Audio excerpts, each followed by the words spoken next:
Okay, so I am about ready to start sewing the 10 by 10 sewing sampler. I'm going to start off with the 1/2 inch by 1/4 inch grid. This is going to be by far the best measurement of our progression of technique and ability as we move through the piece. It'll also be the simplest. So I want to point out a few things. I have my stenciled sampler right here that's started. I would recommend maybe sewing with the 1/2 inch lines. They're just a little bit easier to see before we get into the denseness of the 1/4 inch lines. And it'll just take your time, really go through, and the objective is to stitch directly on top of the pencil line. We are trying to achieve perfect sewing precision with all of these samplers and to really kind of master the technique of straight seams, corners, and curves before we move on to implementing them into anything tangible. So I have my example here that is filled up. This is what it should look like when it's done. We want to completely sew the entire sampler. If you hear any pets, they're just saying hi. I want to note that when I am sewing, you should have about anywhere from a 1/4 inch to a 1/2 inch back stitching at the beginning and end of each line. So we really want to utilize that back stitch or reverse bar or button on your home machine. I'm set up at my industrial machine. This, it gives me greater control than my home machine. I have my home machine over here on the sewing table as well.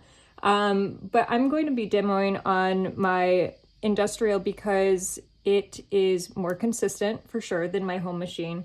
I have a much bigger work surface, easier to demo on. You will hear a motor. That is one of the pitfalls a little bit to working on an industrial machine. There is a steady hum, especially on an older machine that I've had for over 10 years. But other than that, my stitches are going to be really consistent. It's just easier to work with. So bear with me on just hearing that noise of the motor.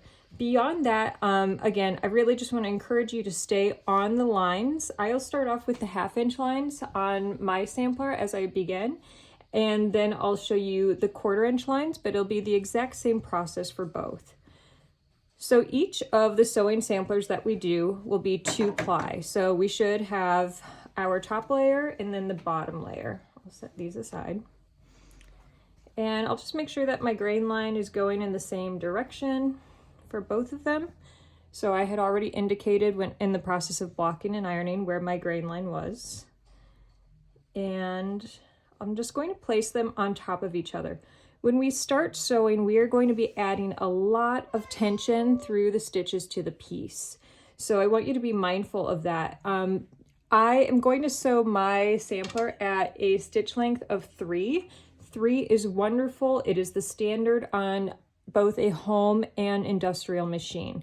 Any smaller and it'll become, again, it'll add a lot of tension, unnecessary tension to the piece. We're sewing with cotton muslin. It's a really sturdy fabric. It's not like silk.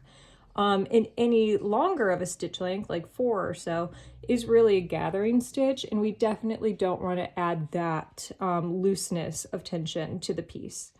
So when I am sewing, I want to line up my stitch line, so my drawn pencil line, to be directly under the needle. Okay, that's what I'm working toward. I'm going to sew this direction so that I always have my seam allowance towards the interior of the machine and the rest of the body of my fabric outward. So I'm going to go ahead. I have my scissors. I'm going to turn on my machine. Let it rev up for a minute.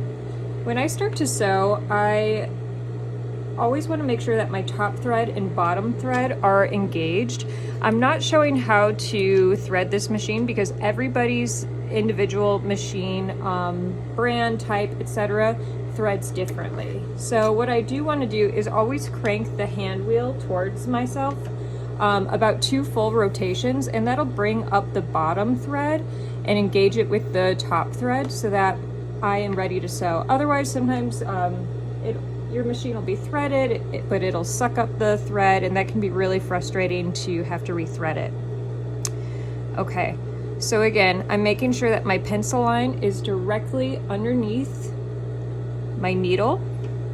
I'm going to lift up my presser foot and scoop my fabric underneath the presser foot so that when my machine starts sewing, I am firmly on the fabric. I like to keep my hand on the backstitch bar, and so by doing that, I have a greater control over my machine. I'm going to go forward about 3 stitches and then I'll reverse. If it helps to kind of crank that wheel by hand to get it in motion, just to get it going, that's totally fine too. So I'm backstitching now, and now I'm ready to proceed moving forward. As I sew, I am a very active two-handed sewer. So I have my left hand to the side of the piece, really controlling it, and then I have my right hand in front, and this is maintaining the tension both to the side and directly in front. I never want to get my hands close to the presser foot or the needle.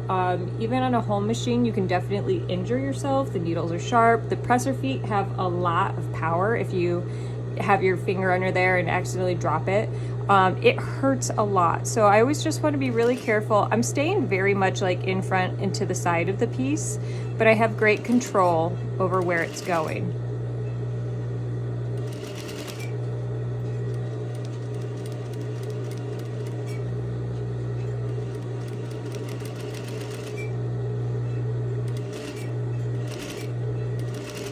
So again, our objective is to stitch directly on those pencil lines. You can also see how slow I'm going. So I'm approaching the end. I've really stopped my foot on the pedal. I'm going to kind of walk it the last few steps, or stitches, not steps. And then I'm going to backstitch there. When I have done that, I'm going to crank the wheel a little bit to release the threads. It'll be able to pull away smoothly. I'll trim my threads, and then I'm ready to sew the next line. Both of the threads are already up here and they're engaged. All right, so how did I do? I think that's pretty good. Even I got off like a tiny bit. I can see some of that pencil lead instead of being directly on it. But this is a good start, so I'll do it again. Again, I'm lining up my presser foot so that when the needle goes into the fabric, my foot will be firmly on the fabric. I'm going to go forward about 3 stitches, 1, 2, 3, and then I'm ready to backstitch about the same amount, and then I can continue forward.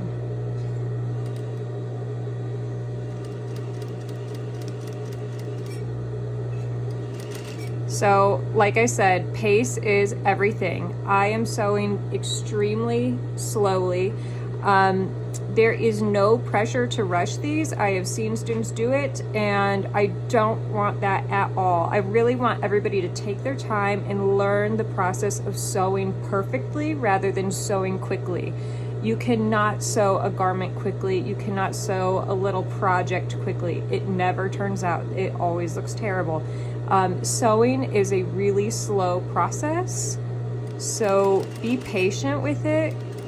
Just enjoy it.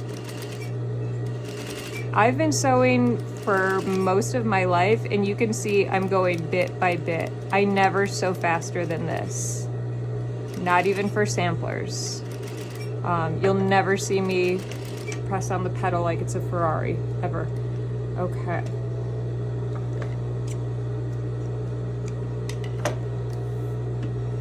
All right, definitely getting better, getting cleaner. So as we move through the piece, you should see improvement from, say, your 1/2-inch lines as you move through those. And then maybe by the time that you get to your 1/4-inch lines, you're becoming a pro. So one thing I want to mention is I did not pin my corners anywhere. Muslin has a lot of grip to the fabric. It's a very textured material. That's why we sew with it, or sew all of our garment samples from it, because it just works so well. It's a very easy material to work with. It's very forgiving. So with that being said, I did not pin these pieces together. I think that might actually make it a little bit tougher and like cause some shifting as we add tension into this piece with the accumulation of rows of stitching.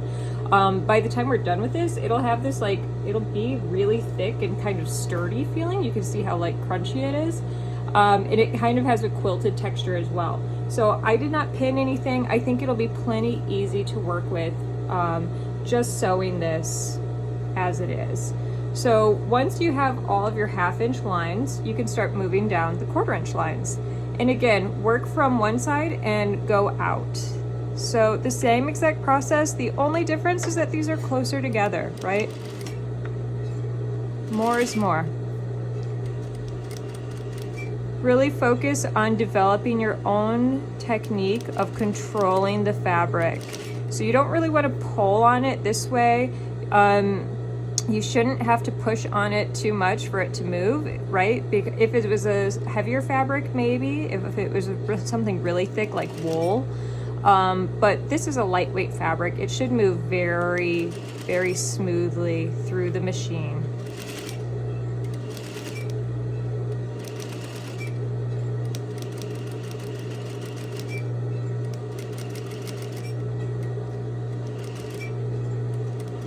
Okay, there's my back stitch.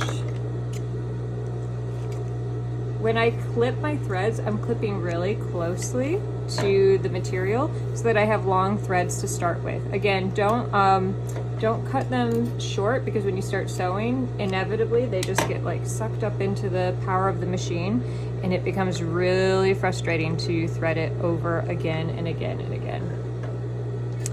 All right, so I'm going to sew my next line. I'll do about 3 of each.